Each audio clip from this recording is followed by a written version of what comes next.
पुढची बातमी पाहूयात। पुढची बातमी कांद्यासंदर्भातली। कांद्याचे दर आता घसरलेले। केंद्राचं एक पथक सुद्धा नाशिकच्या दौऱ्यावरती येत आहे। बाजार समित्या आणि नाफेड खरेदी केंद्रांना भेटीगाठी देण्याची शक्यता आहे। नाशिक जिल्हाधिकाऱ्यांसोबत सुद्धा एक बैठक घेतली जाणार आहे। कांद्याचा दर अवघ्या 300 ते 400 रुपये क्विंटलवरती जाऊन पोहोचलाय। कांदा उत्पादक शेतकऱ्यांमध्ये तीव्र नाराजीचा सूर सुद्धा उमटतो। नाफेडकडून 1235 रुपये क्विंटलला कांद्याची खरेदी सुरू आहे।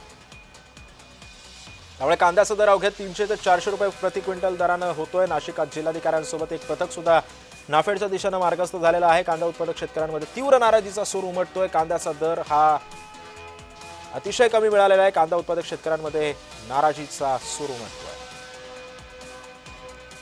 आणि या संदर्भामध्ये अधिक माहिती जाणून घेऊयात। माझे सहकारी किरण गोटूर सध्या आपल्या सोबत आहे। किरण, अतिशय म्हणजे आधी घोषणा करायची की एवढा दर तुम्हाला मिळणार आहे, मग शेतकरी आपला कांदा घेऊन बाजार समितीमध्ये येतो आणि नंतर त्याला कवडीमोल भावामध्ये हा कांदा विकायला लागतोय। काय होतं नेमकं, काय कारण आहे, का शेतकऱ्यांच्या भावनांशी खेळ करतंय सरकार?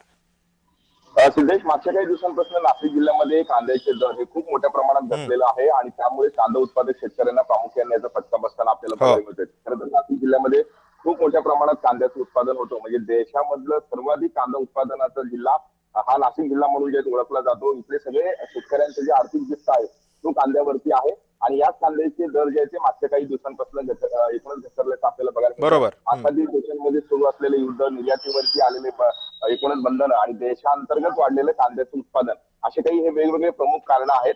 आणि कांद्याचे दर घसरल्याने नाफेडकडून सुद्धा जो कांदा खरेदी आहे ती सुरू करण्यात आलेली आहे। केंद्राने मध्यंतरी निर्णय घेतलेला होता की नाफेड आणि एनसीसीएफ कडून जे कांदा दर घसरलेले आहेत ते 1235 रुपये देऊन आम्ही कांदा खरेदी करू आणि त्या अनुषंगाने नाफेड आणि एनसीसीएफ कडनं कांदा खरेदी सुरू करण्यात आलेली आहे। पण कांद्यामध्ये जो एक दर्जा असतो त्या दर्जानुसार नाफेडकडनं कांदा खरेदी सुरू करण्यात आलेला आहे। त्यामुळे जे 2 नंबरचे कांदे असतात, 3 नंबरचे असतात, अशा कांद्यांना मात्र दर मिळत नाही। ते अगदी कवडीमोल भावाने कांदा उत्पादक शेतकऱ्यांना आपला कांदा जो आहे तो विकावा लागत आहे।